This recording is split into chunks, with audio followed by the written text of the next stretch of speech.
This is Talk.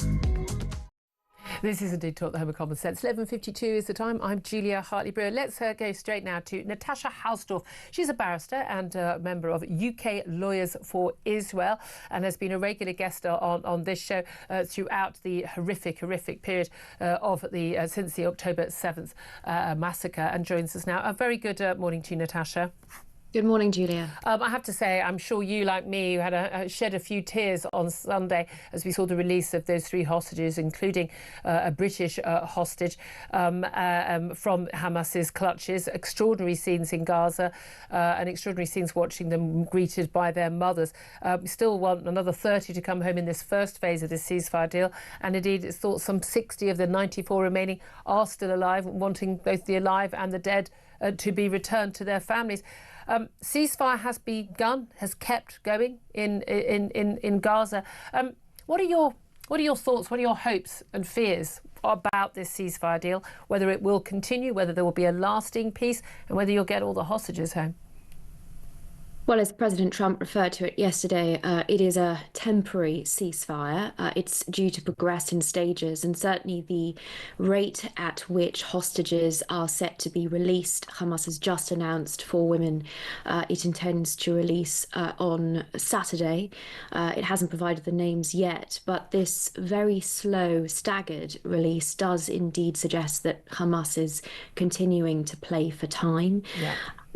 You're absolutely right that the emotion, I think, around the world at the release of these 3 young women, stories that their stories have been followed by many. And I think certainly in Israel, there's a strong sense of all of these hostages being very much part of everyone's family, adoptive family. So the emotion is significant, but Israel is, of course, also extremely divided about this, what some have called a deal, some others have called extortion. And the families of victims of terror attacks who have seen the perpetrators of these attacks be released in exchange have likewise been extremely emotional about developments. Well, indeed. I mean, it's a very, very high ransom to pay to get these people back. I mean, those first 3 women released in return for 90 prisoners. I mean, some detainees, but we know that some of the prisoners to release, about 1,000 overall from Israeli jails, are convicted, terrorists, rapists, murderers, very, very, very dangerous men. And we know Yahya Sinwar, the man who orchestrated the Hamas attack on October the 7th, was himself previously a prisoner, released in a similar such deal. It's a very, very high price to be paid. I wonder if it wasn't a member of my family, if that would be a price I would be willing to pay. There have been lots of jubilation at the release of prisoners, but also at the bomb stopping falling in Gaza. Of course, they never needed to be falling if, of course, Hamas hadn't attacked on October the 7th in the first place. What hopes do you have, though, that this will hold, given, it turns out, guess what? Terrorists can't be trusted. I know it's a surprise to everyone, but it's also given the pressures on the Netanyahu government as well. And how much does Trump's arrival in the White House change things?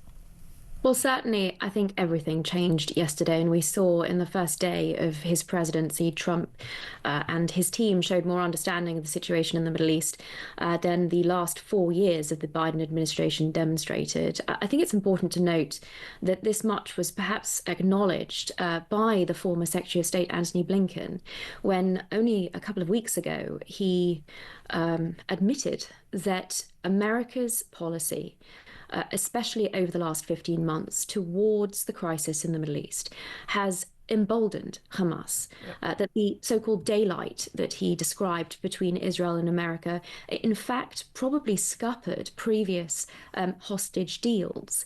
And what we've seen is a complete reversal, even in the first day of the Trump presidency, with a series of executive orders that were signed yesterday. But I think very importantly, a recognition that there is going to be a new approach to the Middle East, one which will undoubtedly serve the Palestinians far better than the Biden administration, not just the Israelis. When we consider that the emboldening of Hamas has wreaked this devastation that you've described in Gaza, which was, I agree, entirely unnecessary, emboldened Hamas, worsened the situation for the Palestinians in Gaza. Well, as many people have been saying, there is a new sheriff in town. The policy I think we can all understand is going to go back to that which ultimately gave us the Abraham Accords, and that is something to be celebrated. But again, we've seen, the new Secretary of State, Marco Rubio, absolutely clear. Just, Defense Secretary, destruction of Hamas, end of. They want every last Hamas fighter dead. There isn't a moderate version of Palestinian leadership. There is less extreme than Hamas, but by no means moderate leadership. We also know that most of the Palestinian groups in the Middle East don't actually want a two-state solution. They want a one-state solution. That one state does not involve Israel or indeed Jewish people existing at all. So how is this going to come out? How are we going to establish any peace in the Middle East? Whether this ceasefire deal holds in Gaza or not, whether the reconstruction money goes in, whether or not Hamas is able to rebuild or not, how do we actually get to proper, long-lasting peace? Well, you're absolutely right that the Palestinian leadership across the board is perfectly clear about its genocidal aims. You mentioned Yahya Sinwar, the orchestrator of the 7th of October attacks. Also Ali Kadi, the head of the Nukhba force, who worked very closely in planning over a course of 2 years, was also released in the Gilad Shalit deal. Their salaries as released prisoners continued to be paid by the Palestinian Authority. That tells you everything. As the moderates in this equation. And they're the moderates. But that's the thing. Like, we've only got about sort of 20 seconds left. Do you see, like, in 5 years' time that we have peace in the Middle East? This is all over? Ultimately, I think it depends on America leading a change in attitude and perspective in the West, around the world, a recognition of the real issues here, which are these genocidal aims, indoctrination, and the pay-for-slay salary system that incentivizes terror.